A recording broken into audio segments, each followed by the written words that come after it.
What happens when a CEO watches a worker toss out trays of untouched food, then stops cold when he hears the reason?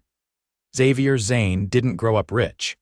He remembered his dad fixing busted sinks and his mom packing school lunches with off-brand crackers. But when his grandfather died 3 years ago, he left Xavier something unexpected: a 10-location café chain.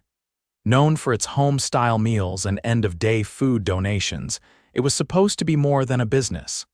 It was meant to feel like family. At first, Xavier dove in head first. He read every manual, sat in on every strategy meeting, and even helped redesign the logo.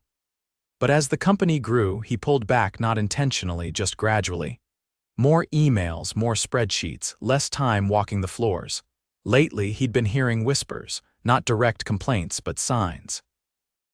A missed donation drop, a rude manager, a loyal dishwasher quitting without notice. He didn't want filtered reports. He needed the truth.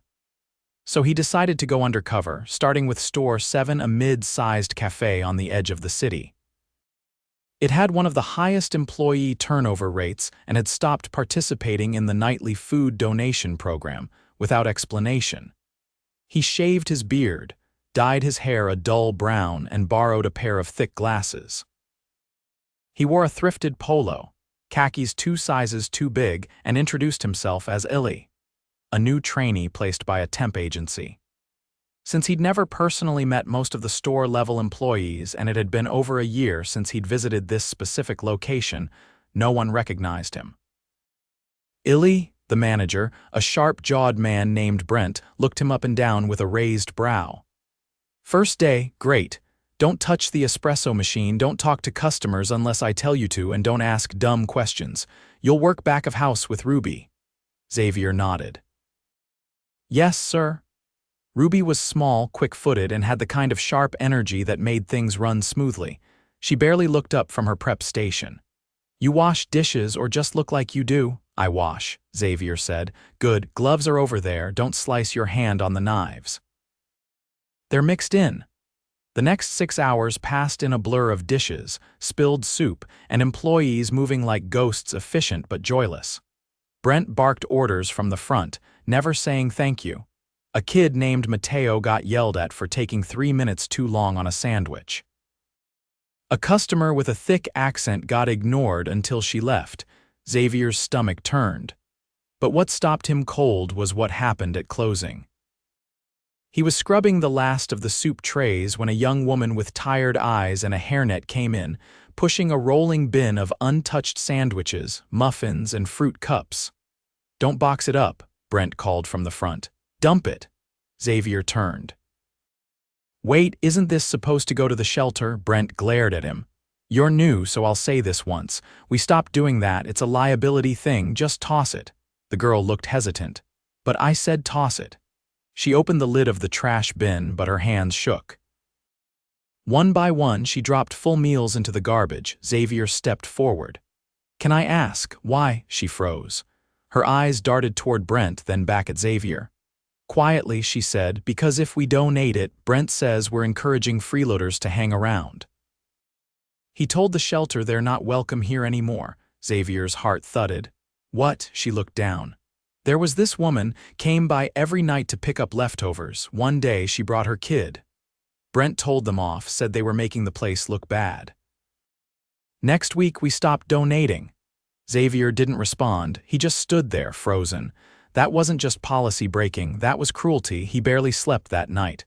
The next morning he showed up early, helping Ruby restock the prep line. "You're not like the others," she said.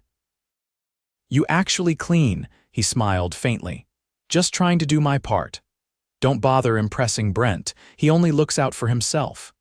Later that day, Brent yelled at Mateo again, this time for giving a regular a free cookie after her card declined. Mateo apologized, but Brent made him pay for it out of his own tips. Xavier clenched his jaw. That was it. He waited until the doors were locked, staff gathered around counting down tills. He stepped forward, pulled off his glasses, and looked Brent in the eye. "My name's Natalie." Brent blinked. "What? I'm Xavier Zayne, I own this place." The room fell silent. Ruby dropped a spoon. Mateo's eyes widened. I came undercover to see what was happening here, Xavier said evenly. And what I saw, that ends tonight. Brent's jaw barely moved. You're lying. No, Xavier said, calm but unwavering. I'm not. And if you'd looked at anything beyond your own reflection these past 6 months, you would have known that. The staff remained frozen. Ruby stood with a prep knife still in her hand. Mateo didn't blink. Even the girl with the tired eyes still in her apron looked like she was trying to decide whether to run or stay. Xavier stepped forward. We're not doing this behind closed doors. Everyone stays. Brent's voice dropped. You can't just walk in here and you've been humiliating employees, tossing food that could feed people, verbally abusing staff, and making decisions you had no authority to make. You're done here. Effective immediately. Brent opened his mouth, but Xavier cut him off.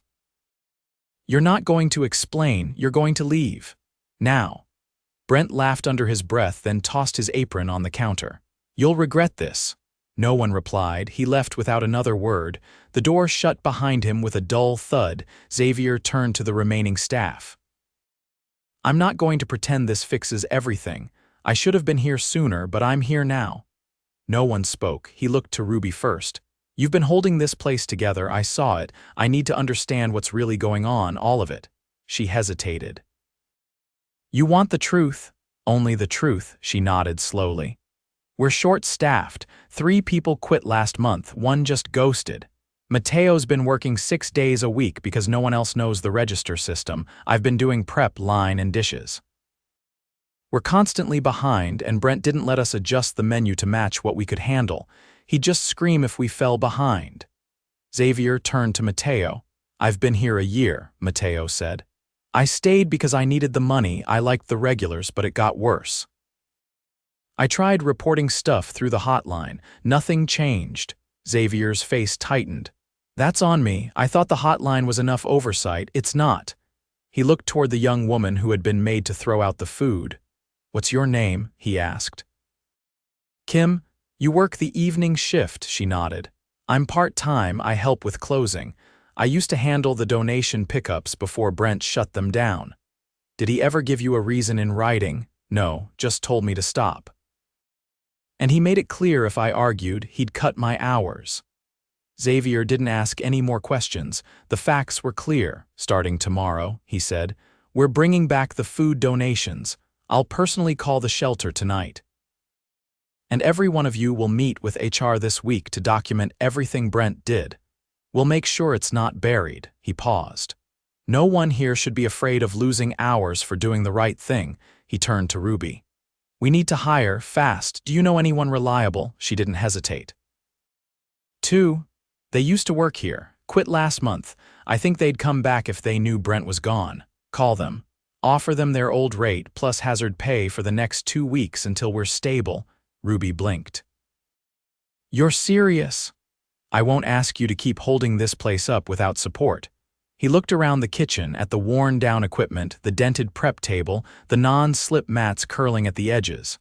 We'll do an audit of this place top to bottom. Anything broken gets replaced. Anything unsafe gets fixed. Mateo raised a hand slightly. The ice machine's been leaking into the dry storage for like 3 months, Xavier nodded. Noted, we'll get a repair crew in. He turned to Kim. If you're comfortable, I'd like you to coordinate the donation pickups again. We'll pay you for the extra time. She looked stunned. Are you sure? I trust the people who care. That night, Xavier didn't go home. He stayed, helped with closing, loaded the trash bins, and wiped down the counters. He didn't say much more. He just worked. The next morning, he arrived before the sun came up. He stood outside the café with a cup of gas station coffee and waited until the first shift arrived. Ruby came in just after 6. She looked surprised to see him. You're back. I said I was going to stay involved. She eyed the mop bucket he'd brought out. You mopping floors now, taking turns. Inside, the morning crew looked wary. None of them had been there for the reveal the night before, but word had spread. Xavier gathered them before opening.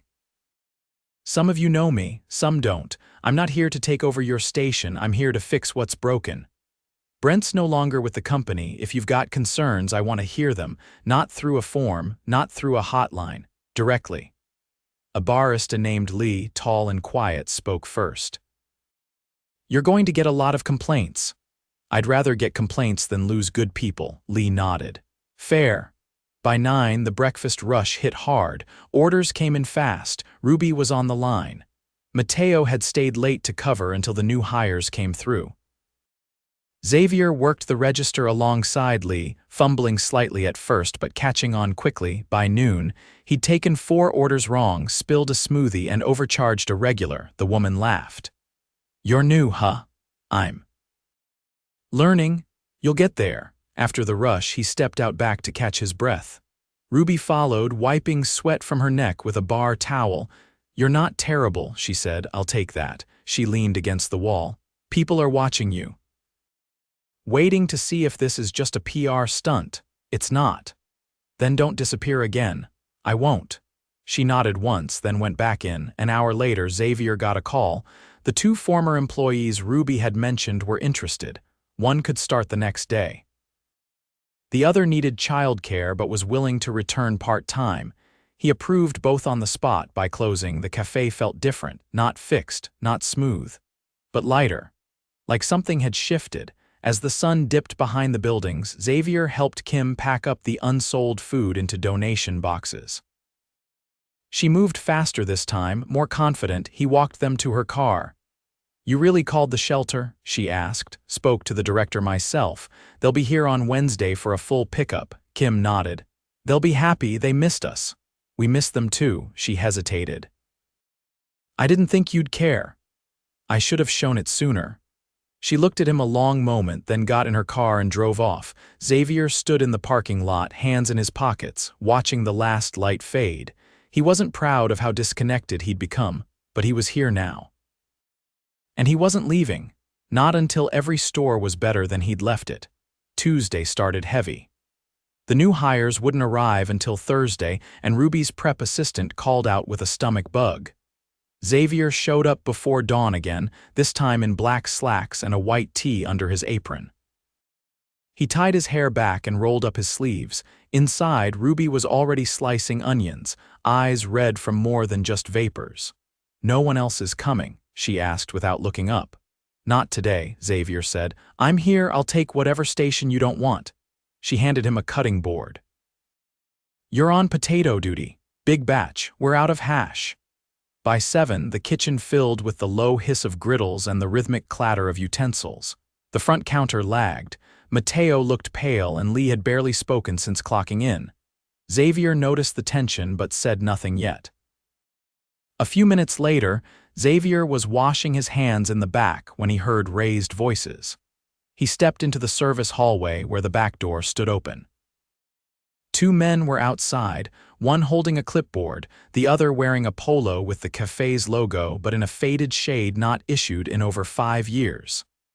I told you already, the clipboard man said. We're not taking anything unless it's packed properly. You've got things in open cardboard. We've always used these, not anymore. Health department flagged it last week. You didn't hear? Xavier stepped closer. Everything all right, the man with the clipboard turned. You the manager, I'm the owner. The man blinked. Oh. Then you should know your donation packaging is non-compliant. If you want us to keep picking up, you need to switch to sealed containers. No more open trays or reused boxes.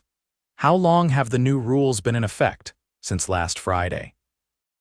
We sent a memo, but it might have gone to the old contact. Xavier nodded. We'll make the switch. Give me a list of what's acceptable. The man scribbled something down and handed it over. We'll hold off pickups until it's fixed. As they left, Ruby passed by, arms full of prep trays. What happened? We need food-safe containers. New policy. She muttered something under her breath but didn't stop walking. By 10, the cafe was full. Orders lined the screens, dishes piled in the sink, and the espresso machine blinked an error Xavier didn't recognize. A regular customer, a young man in a wheelchair, tried to flag someone down to ask for assistance with the door. No one noticed. Xavier rushed over and got the door for him. Appreciate it, the man said, wheeling inside. No problem, Xavier said. Let me know if you need anything else. 10 minutes later, another customer approached the counter. Her shirt had a logo from a youth shelter a few blocks away. Do you still do the community tab? She asked. Lee hesitated. What's that? The woman frowned. We used to leave $5 on the tab for anyone in need. Staff would keep track. Lee looked toward Xavier. I've never seen anything about that. We'll bring it back, Xavier said. Starting now, I'll cover the first 50. The woman smiled. Thank you. That made a big difference for some of our teens. As the line moved again, Xavier stepped aside and pulled out his phone. He called the main office. I need a bulk order of food-safe containers delivered to Store 7 by tomorrow morning. Overnight it if you have to. The voice on the other end hesitated. That's going to cost. I don't care. Make it happen. After the call, Xavier returned to the kitchen to check on Ruby. She was bent over the prep table, shaking out her wrist. You good? He asked. Just a flare-up, she muttered. Old injury, usually fine unless I overdo it. He reached for the knife. Switch with me. She didn't move. I'm not fragile. I didn't say you were. You're also not replaceable. She stared at him for a second, then stepped back with a sigh. You're not like him, I know. People still don't trust that you'll stick around. I'll earn that. She leaned against the cooler door, rubbing her palm. You're going to need a real kitchen lead. Someone who can do scheduling, inventory, training. Are you interested? Her eyebrows lifted. You serious? Completely? I'll think about it. Take your time. Back on the floor, Xavier caught a glimpse of Mateo sitting on a crate in the back hallway, staring at the floor. He walked over, crouched beside him. You okay? Mateo rubbed his temples. Just a migraine. I get them when I miss sleep. You need a break. I can't leave Lee alone out front. I'll cover her. You sure? Go rest. 20 minutes, no questions. Mateo didn't argue. He stood slowly and walked to the break room. Xavier took over the register. The pace was steady but manageable. A customer with a service dog came in and hesitated at the door. Xavier waved her in. You're good. Come on in. She smiled faintly and stepped inside. When Mateo returned, his face looked less strained. He slid back behind the counter without a word, and Xavier gave him a nod before heading to the office. Inside, he pulled up the employee files. There were fewer than he expected. He scrolled through the last 6 months of turnover logs. It was worse than he thought. 14 departures since January, only 3 exit interviews completed. He picked up the office phone and called HR. Store 7's files are incomplete. I want a full audit of every exit, complaint, and payroll adjustment. I want names, dates, reasons given. The HR rep hesitated. Some of the files were marked as no follow-up needed. By who? Brent. Reclassify them. I want them reopened. He hung up and walked back through the café. The lunch crowd had thinned and the kitchen was finally breathing again. Ruby was checking the walk-in. Mateo was restocking lids. Kim had arrived for the closing shift early, tying her apron as she walked in. Xavier approached her. You ever think about moving into a lead closing role? She blinked. Me. Yes, you're consistent, you care, and you show initiative. I'll train you myself if you want. She looked unsure. I've never led anyone. You've already been holding people up. That's leadership. The rest is teachable. I'll try. That's all I need. He turned to leave, but she stopped him. I saw that guy come back last night. The one Brent yelled at, with the kid. Xavier waited. They didn't come in, just stood outside for a while, then left. I'll reach out to them. Personally? Kim nodded, then headed for the back. By late afternoon, Xavier's legs ached. He hadn't sat down in hours. But he stayed until the last coffee pot was rinsed, the last mop bucket emptied. As he locked the front door, Ruby came out from the kitchen with a clipboard. Inventory's low on eggs, cups, and hand soap. Text the list to the office. I'll have it on a truck by morning. She hesitated. You're not just patching holes, are you? No, I'm rebuilding the roof. She nodded once, then left. Xavier stood alone in the café. It was quiet now, still smelled faintly of cinnamon and grease. He looked at the clean counters, the restocked shelves, the emptied donation bins. Progress, not perfection. He turned off the lights and stepped outside. Tomorrow would be harder, but he'd be back.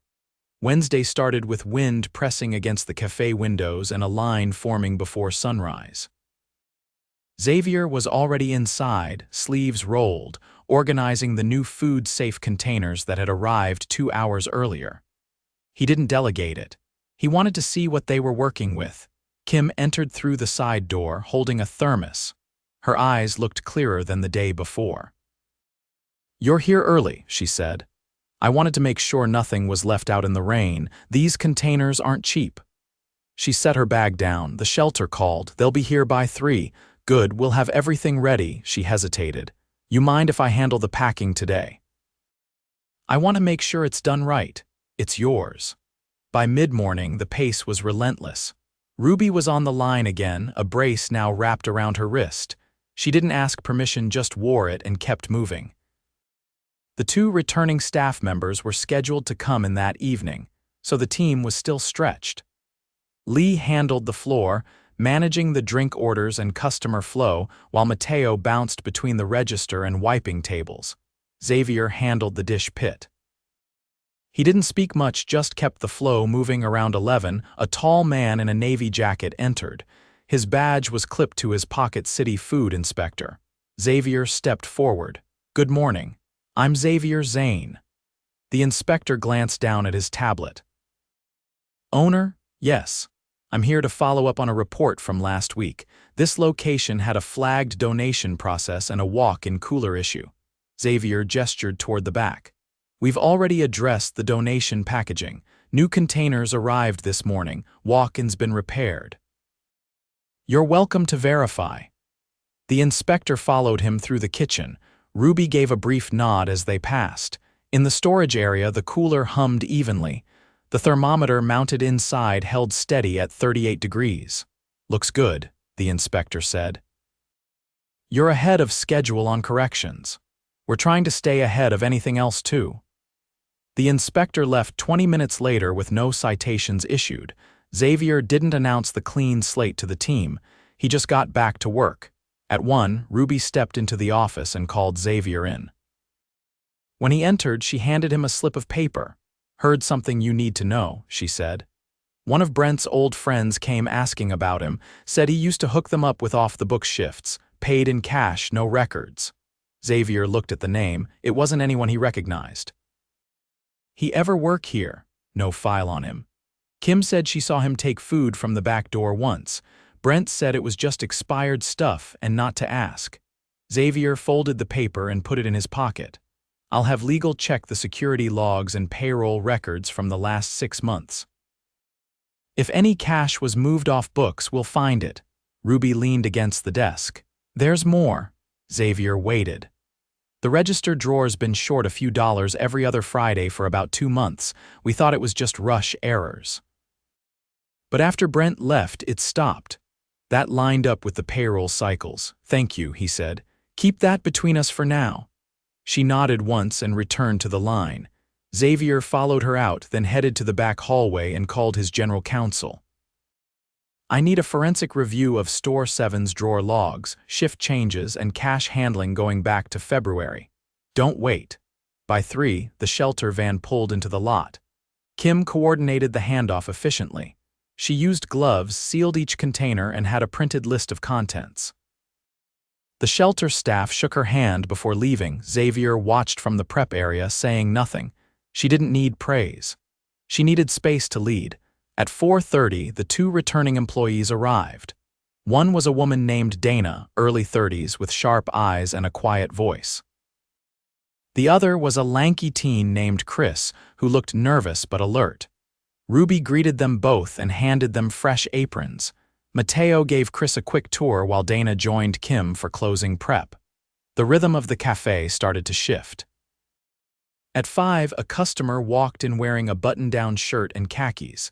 He ordered a coffee and sat by the window. Nothing unusual until Lee walked over and quietly told Xavier something wasn't right. That guy, he and Brent used to come in on off days, talked in the back room, not during shifts. Just the 2 of them.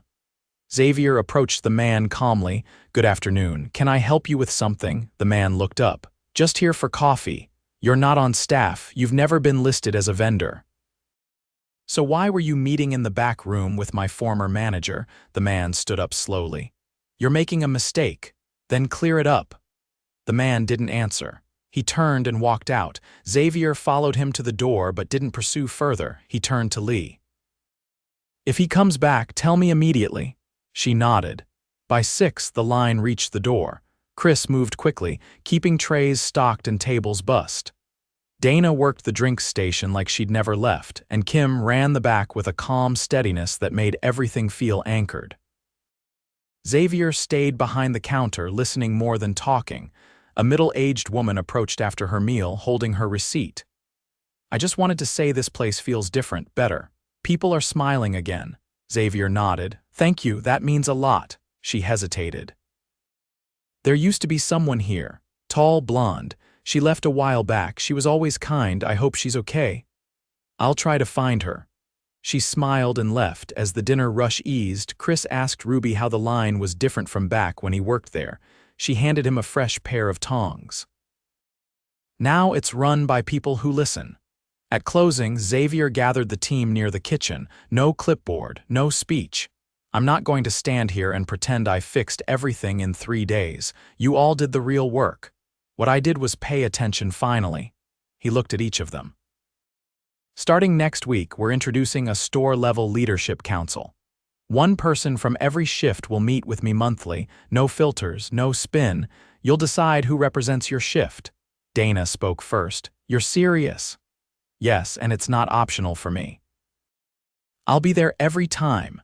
Mateo glanced around. What about other locations? We're rolling the same system out everywhere, but this store will be the model. He turned to Kim. You're officially the new closing lead. Title comes with a raise and full benefits eligibility. She blinked but didn't respond. You earned it, he said. He turned to Ruby. If you want the kitchen lead position, it's yours. You'll set training standards for every new hire company-wide. She didn't hesitate. I'll take it, he nodded. We'll start next week. No one said anything right away. The shift wasn't loud. It was quiet, solid. Earned as the team dispersed, Xavier stayed behind to finish sweeping. Lee passed him on her way out. You missed a spot, she said, pointing to a corner. He smiled. I'll get it. She didn't reply, just nodded once and left. When the café was finally empty, Xavier walked through one last time. Chairs stacked, counters wiped. Donations packed, staff clocked out. He paused by the door, looking out into the dark lot. This had started with a lie, a fake name, a borrowed uniform, a hidden identity. But it ended with truth. And this time, he wasn't walking away.